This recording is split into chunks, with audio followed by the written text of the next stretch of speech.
मक्के की मेहनत के बाद ये 313 लोग इस्लाम लाए हैं। यही मेरी जमा है, यही मेरी पूंजी है, यही मेरा सरमाया है, यही 13 साल की मेहनत का नतीजा है जो मैंने निचोड़ कर तेरे सामने पेश कर दिया।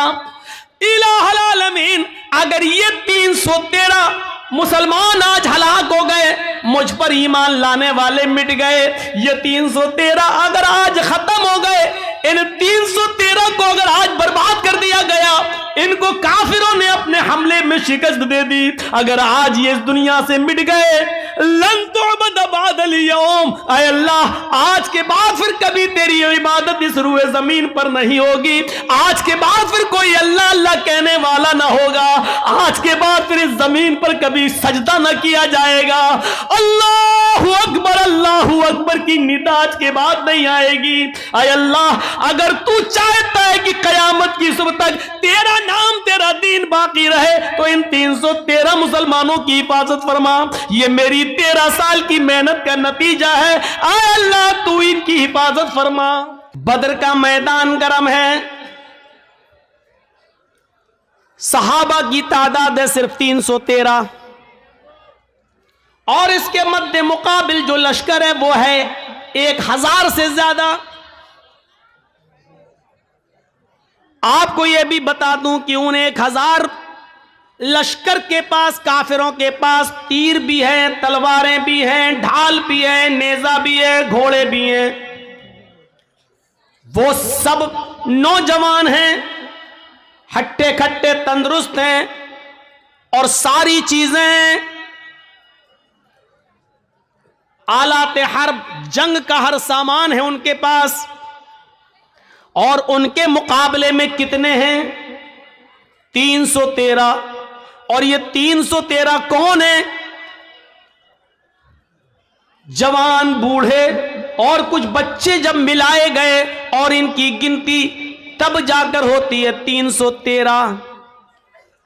और इन 313 लोगों के पास, इन 313 सहाबा के पास सिर्फ 2 घोड़े हैं। आलाते हर्ब का हाल यह है कि किसी के पास तीर है लेकिन छोड़ने के लिए कमान नहीं है, किसी के पास कमान है लेकिन छोड़ने के लिए तीर नहीं है, किसी के पास तलवार है लेकिन काफिरों के हमले से बचने के लिए ढाल नहीं है। वो तलवार चलाए लेकिन काफिर जब उस पर हमला करे तो अपना बचाव किससे करे? उसके पास ढाल नहीं है। अगर किसी के पास ढाल है तो चलाने के लिए तलवार नहीं है। फिर भी जंग है, लड़ रहे हैं। जरा आपने गौर किया है, ये कोई मुकाबला था कि एक तरफ 1000 से ज्यादा और एक तरफ 313। एक सहाबी के ऊपर 3 से ज्यादा लोग, और इसके पास एक चीज है तो दूसरी नहीं, और उनके पास सब कुछ है। कौन सी चीज है जो इन 313 सहाबा को उनके सामने लाकर खड़ा कर रही है और उनसे लड़ने पर मजबूर कर रही है? ये कौन सी चीज है? बताने की जरूरत नहीं, ये वही ईमान है। ये उसी ईमान की ताकत है। और ऐसी कंडीशन में अल्लाह के नबी सल्लल्लाहु अलैहि वसल्लम का सर सजदे में है जमीन पर। बद्र के मैदान में एक जानिब आपने अपनी पेशानी कच्ची जमीन पर रख दी है और सजदे में गिरे हुए हैं और ये दुआ कर रहे हैं सजदे में, अल्लाहुम्मा ला तुहलिक हाज़िहिल असाबा इन तहलिक हाज़िल असाबा लन तुअबद बादल यौमि क़त्तु। आय अल्लाह, ये मुट्ठी भर जमात, ये मेरे चंद सहाबा, ये 10 साल मक्के की जिंदगी में मेरे दावत और तबलीग का नतीजा, मदीना आने के बाद इन्होंने मजबूर किया है। ये मेरी 10 साल की 13 साल की ये मेरी मक्के की मेहनत, आए मेरे परवरदिगार, मेरी 13 साल मक्के की मेहनत के बाद ये 313 लोग इस्लाम लाए हैं। यही मेरी जमा है, यही मेरी पूंजी है, यही मेरा सरमाया है, यही 13 साल की मेहनत का नतीजा है जो मैंने निचोड़ कर तेरे सामने पेश कर दिया। इलाहुल आलमीन, अगर ये 313 मुसलमान आज हलाक हो गए, मुझ पर ईमान लाने वाले मिट गए, ये 313 अगर आज खत्म हो गए, इन 313 को अगर आज बर्बाद कर दिया गया, इनको काफिरों ने अपने हमले में शिकस्त दे दी, अगर आज ये इस दुनिया से मिट गए, लन तुअबद बादल यौम, ऐ अल्लाह आज के बाद फिर कभी तेरी इबादत इस रूए जमीन पर नहीं होगी, आज के बाद फिर कोई अल्लाह अल्लाह कहने वाला ना होगा, आज के बाद फिर इस जमीन पर कभी सजदा न किया जाएगा। अल्लाहु अकबर की निदा आज के बाद नहीं आएगी। ऐ अल्लाह अगर तू चाहता है कि कयामत की सुबह तक तेरा नाम तेरा दीन बाकी रहे, तो इन 313 मुसलमानों की हिफाजत फरमा। ये मेरी 13 साल की मेहनत का नतीजा है, ऐ अल्लाह तू इनकी हिफाजत फरमा। ये नबी की उस वक्त की दुआ भी थी जो सजदे में आपने पढ़ी थी। सजदे में अकेले और तन्हा सजदे में हम भी दुआ करते हैं, कुछ नहीं होता। या रब्बी या रब्बी या रब्बी, अल्लाह मुझे ये दे, मुझे ये दे, मुझे ये दे। ऊपर से आवाज आती है, मेरे बंदे मैं तुझे क्या दूं? मांग तो तू ये रहा है, लेकिन दूं तो कैसे दूं? मतअमुहु हराम, जो खाना खाकर आया है वो हराम है। वह मशरबु हराम, जो पीकर आया है वो भी हराम का है। वह मलबसहु हराम, जो कपड़ा पहन के आया है वो भी हराम की कमाई का है। वह गुज़िया बिल हराम, तेरे जिस्म में जो खून दौड़ रहा है वो हराम कमाई खा खा कर उसी का बना हुआ खून तेरे जिस्म में दौड़ रहा है। फअन्ना युस्तजाबु लिज़ालिक, ओ मेरे बंदे मैं तेरी दुआ सुनूं तो कहां से सुनूं? तू पूरा का पूरा नापाक है, खाना तेरा नापाक, कपड़ा नापाक, पानी नापाक, बदन में जो खून दौड़ रहा है वो नजिस और नापाक। आए मेरे बंदे मैं तेरी दुआ सुनूं तो कहां से सुनूं? अल्लाह सुनता नहीं है, ऐसे सुन लेगा अल्लाह? 13 साल की मेहनत के बाद का अल्लाह ये 313 बर्बाद हो गए, तो कभी इस रुए जमीन पर तेरी इबादत नहीं होगी। अल्लाह अल्लाह कोई नहीं कहेगा। ईमान का जज्बा देखिए, क्या था ईमान।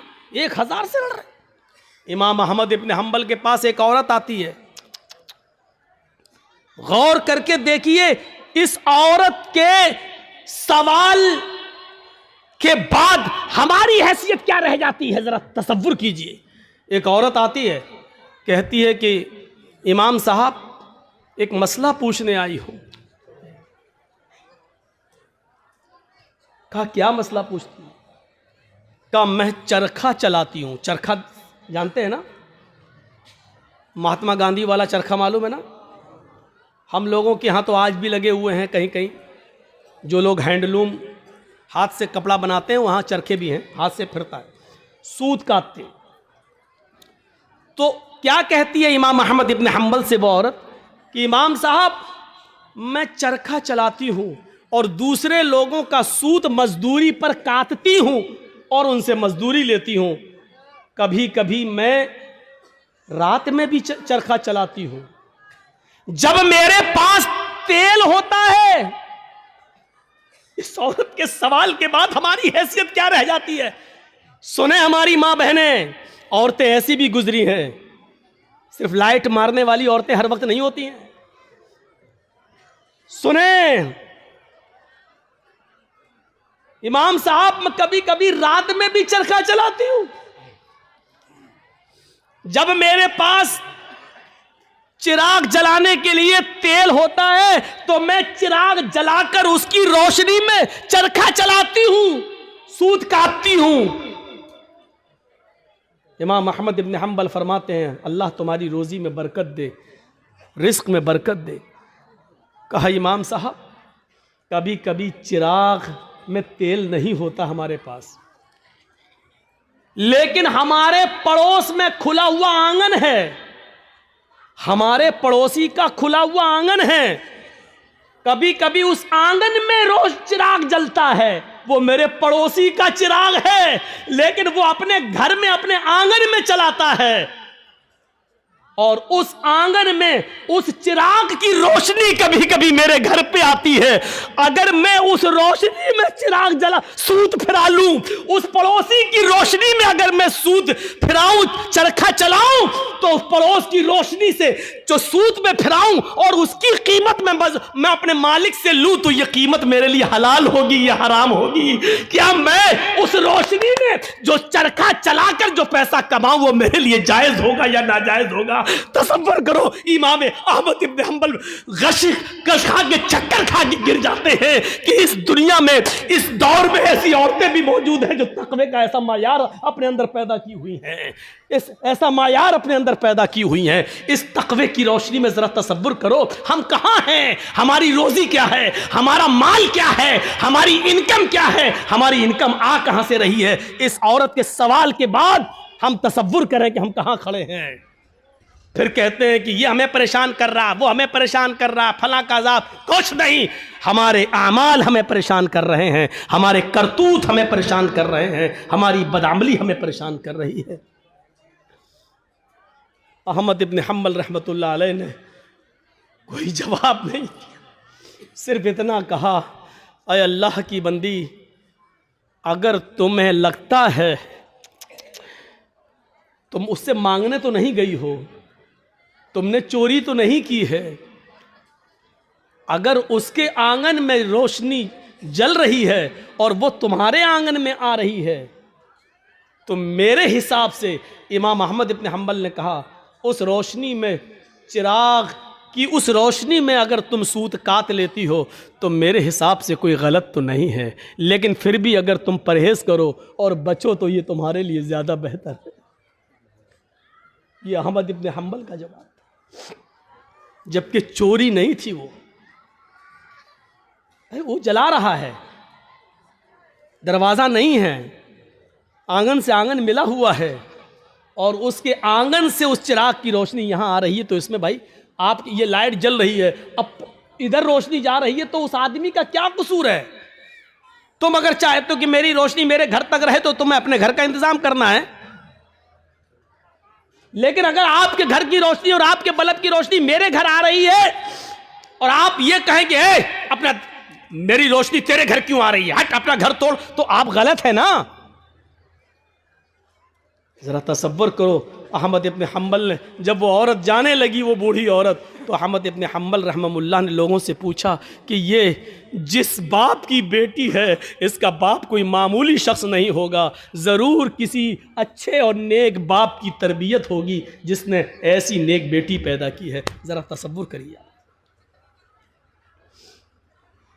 नबी अकरम की दुआ इसलिए कबूल हुई क्योंकि आप सरापा रिज़्क़ हलाल इस्तेमाल करते थे। सहाबा की इसलिए मदद हुई उस जंगे बदर में क्योंकि किसी सहाबी ने माले हराम को अपना लुक़मा नहीं बनाया। मेरे भाइयों, 1000 का लश्कर फिर मग़लूब होता है और 313 सहाबा को फतह होती है। ये 313 सहाबा जो लड़े, ये कौन सी चीज थी? ये वही ताकत थी, वही स्पिरिट थी। कौन सी? ईमान। अगर ईमान ना होता तो लड़ते?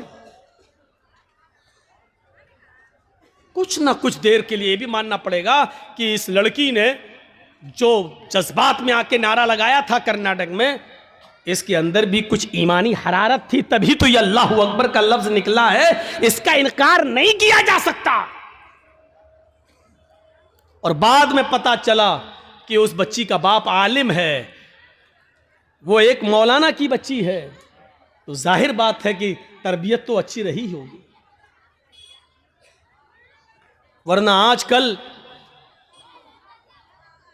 सियासी लीडरों की लड़कियां कहां नारा लगाएंगे अल्लाहू अकबर? वो तो वक्त के धारे में बहते हैं। वो तो हिंदू लोगों का वोट लेने के लिए मंदिर में टीका भी लगवा लेंगे। वो तो मूर्ति के सामने भी खड़े हो जाएंगे क्योंकि हमें इनका वोट चाहिए। तो तरबियत का भी फर्क होता है। हम अपनी औलाद को कौन सी तरबियत दे रहे हैं, कैसी तरबियत होनी चाहिए, इस पर हमें गौर करना चाहिए। जंगे खंदक के बारे में कभी सोचा आपने? जंगे खंदक में कितने मुसलमान थे? आपसे अगर सवाल करें तो शायद बहुत कम लोगों को मालूम हो। सिर्फ 3000 सहाबा, 3000, और इन 3000 सहाबा का मुकाबला कितने काफिरों से था, कितने यहूदियों से था? 10,000 का लश्कर। कोई तकाबुल है? कोई मुकाबला है? एक तरफ 3000, एक तरफ 10,000। वो हथियारों से लैस, ये बेचारे फुल हथियार नहीं। इन 3000 सहाबा को जंगे खंदक पर काफिरों से लड़ने के लिए अपनी रजामंदी का इजहार जो इन्होंने किया, ये 3000 सहाबा के दिल में जो 10,000 का खौफ नहीं था, वो खौफ निकालने वाली ताकत क्या थी? अगर आपसे सवाल करें तो मेरी इतनी तकरीर के बाद जो 1 घंटे से ज्यादा बोलते हुए मुझे हो गया, आप इस नतीजे पर पहुंच गए होंगे कि 3000 सहाबा जो 10,000 के मुकाबले में खड़े हुए हैं और लड़ रहे हैं, ये सिर्फ ईमान की ताकत थी। वो 10,000 से नहीं डर रहे हैं, वो सिर्फ ईमान की ताकत है। उनके दिलों में अगर डर है तो सिर्फ एक अल्लाह का डर है, वो किसी का खौफ उनके दिलों में मौजूद नहीं है। और जीते, उनको फतह हुई, उनको कामयाबी मिली। हम ये सारी चीजें भूल जाते हैं, हमें इस बात का एहसास नहीं होता है। भैया जल्दी निकल जाओ, बताओ ये कहां जा रहा होगा? इसकी तो शादी भी नहीं हुई है, कहां भाग रहा है?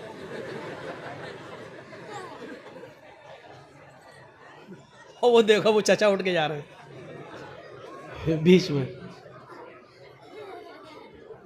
बीच में जब कोई उठता है तो मुझे पता नहीं क्यों इतना डर लगता है। एक बार हैदराबाद में प्रोग्राम कर रहा था ना, तो बीच में एक आदमी उठ गया, तो मुझे पता नहीं, उठा पेशाब करता है, सीधे आया, मेरा माइक पकड़ के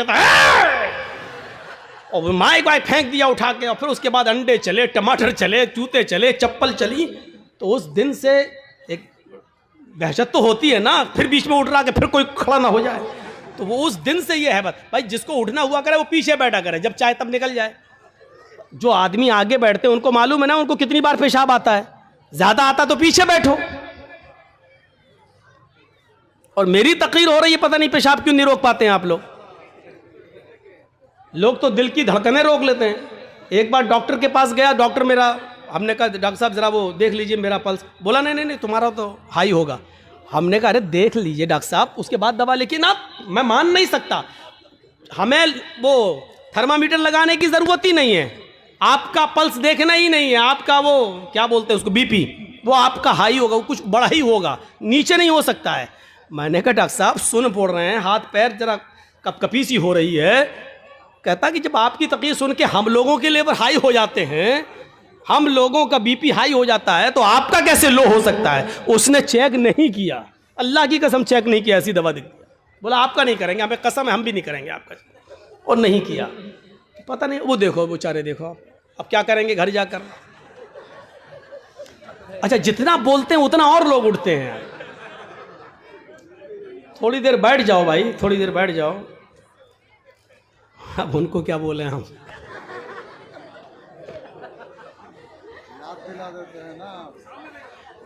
वो चचा जा रहे हैं बेचारे, अब तो चची के लायक भी नहीं है, फिर भी जा रहे हैं।